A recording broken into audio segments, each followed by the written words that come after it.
Comment gérer les utilisateurs dans Silus? Silus permet à chaque entité de gérer en en toute autonomie l'ensemble de ses utilisateurs à l'exception du référent Silus. Le référent Silus est le responsable de l'application Silus au sein de son organisation et est le contact privilégié du CRF. Le CRF crée le rôle de référent Silus et crée l'entité lorsque le CRF reçoit la demande d'accès à Silus. Pour ce faire, l'entité se rend sur le site événement et remplit le formulaire d'inscription. Elle remplit également un formulaire fichier qui l'engage à respecter les conditions d'utilisation et la propriété intellectuelle liée à Silus.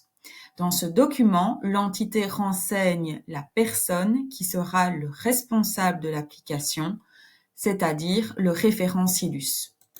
Lorsque le CRF a créé l'entité et encodé le référent Silus, celui-ci reçoit un mail qui lui donne ses accès et il a donc accès à l'espace privé de son entité sur Silus.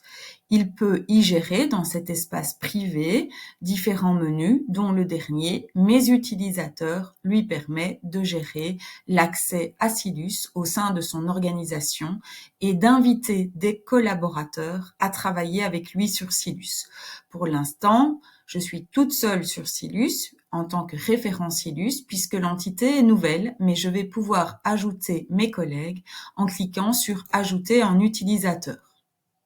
J'encode les données de l'utilisateur, nom, prénom et email, en faisant bien attention que l'email corresponde bien, qu'il n'y ait pas de faute, car c'est cet email qui va permettre à Silus d'envoyer les accès et qui va permettre à l'utilisateur de gérer les oublis de mot de passe.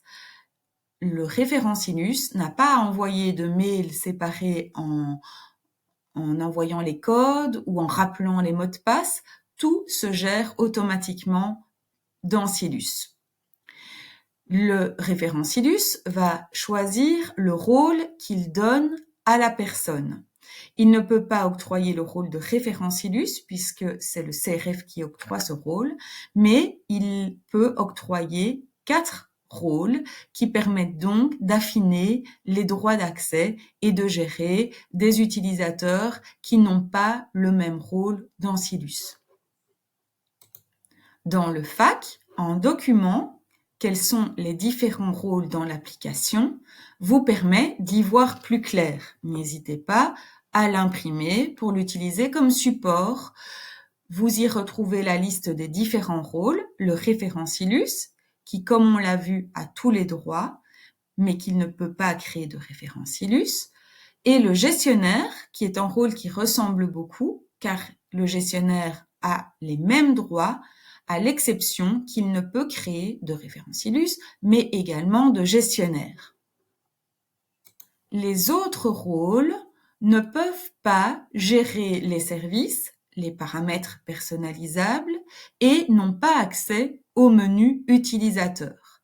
Ces rôles peuvent avoir accès aux descriptions de fonctions, aux fiches de poste, à tout ce qui est recrutement, évaluation, offre d'emploi. L'éditeur va pouvoir modifier l'ensemble de ces éléments liés aux descriptions de fonctions et aux fiches de poste. L'éditeur en fiche de poste ne va pas pouvoir modifier les descriptions de fonctions, mais bien modifier les fiches de poste. Quant au lecteur, il a uniquement un accès en consultation, il ne peut modifier les données. En tant que référent Silus, je choisis que Jean Dupont, qui travaille dans le service RH, soit gestionnaire, comme ça il va pouvoir m'aider à gérer les utilisateurs. Je clique sur Enregistrer et dès à présent, l'utilisateur est créé. Jean Dupont reçoit un email avec ses liens d'accès et Jean Dupont figure dans la liste des utilisateurs avec le rôle qui lui a été attribué. Si je souhaite changer son rôle et dire qu'à présent, il ne pourra pas créer d'utilisateur et avoir accès au menu utilisateur, par exemple, eh bien, je peux changer son rôle et Jean Dupont, à présent, a le rôle d'éditeur. Je peux également désactiver ou anonymiser un utilisateur. Premièrement, la désactivation. La désactivation permet de dire que l'utilisateur n'est pas actif, il est inactif. Ce qui veut dire que l'utilisateur fait toujours partie de ma base de données utilisateur, mais qu'il ne va pas pouvoir se connecter à Silus. Il a, en quelque sorte, perdu ses droits d'accès à Silus. Il aura beau encoder son mot de passe et son login, il ne pourra pas accéder à Silus. Mais il figure bien dans ma base de données et je vois avec la petite croix qu'il est inactif. Je peux choisir de voir uniquement les utilisateurs actifs, si j'ai beaucoup d'utilisateurs à gérer, ou uniquement les utilisateurs inactifs, si je veux faire le point sur ceux-ci. Je peux également dire que Jean Dupont a quitté l'organisation et que je n'ai plus de raison, conformément au RGPD, à conserver ces données à caractère personnel. Je souhaite donc supprimer toute trace de Jean Dupont au niveau de ces données à caractère personnel et dans ce cas, je choisis d'anonymiser. C'est un geste fort, un geste irréversible. Vous ne pouvez pas revenir en arrière. Vous pourrez toujours créer un nouveau Jean Dupont avec son adresse puisque Jean Dupont n'existe plus dans les bases de données.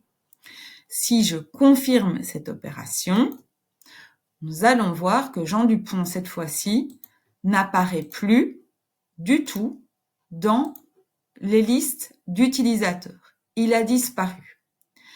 Pourquoi avoir fait cette distinction? Eh bien, pour vous permettre d'avoir vraiment le choix dans votre gestion des utilisateurs. Un utilisateur désactivé va pouvoir être facilement réactivé s'il change de service puis revient. Un utilisateur désactivé va continuer à apparaître dans le menu traçabilité. On va le voir tout de suite. L'utilisateur anonymisé disparaît complètement et dans le menu historique, il va être remplacé par un terme qui est celui de anonyme. Pour bien comprendre, rendons-nous sur une description de fonction. On pourrait le faire aussi sur une fiche de poste. Nous avons le menu historique en bas de la description de fonction qui permet de voir qui a fait quoi. On voit ici que le 6/8/2025, Elodie Test, c'est moi-même, a ajouté une compétence. Si Elodie Test à un moment est désactivé, on continuera de voir dans la description de fonction et son historique qu'Elodie Test, nom et prénom, a ajouté la compétence numérique. Cela permet de bien voir toutes les actions qui ont été réalisées sur la description de fonction et en cas de problème éventuel, de savoir qui a modifié ou tout simplement d'en être averti. Pour le test, j'ai ajouté des activités avec un utilisateur qui a été anonymisé. On voit ici que je continue de voir dans l'historique la date des modifications et la liste des modifications, mais je ne peux plus savoir qui a modifié puisque l'utilisateur a été anonymisé. En conclusion, le menu utilisateur vous permet de gérer la base de données de vos utilisateurs, de les créer, de modifier les données, de modifier les rôles que vous avez attribués, de désactiver ou d'activer une personne et d'enregistrer les données. Vous pouvez le faire sur tous les utilisateurs à l'exception du référent Silus. Si celui-ci change, avertissez le CRF et donnez le nom du nouveau référent Silus afin que le CRF puisse conserver le nom du contact actif et afin que votre base de données soit tenue à jour.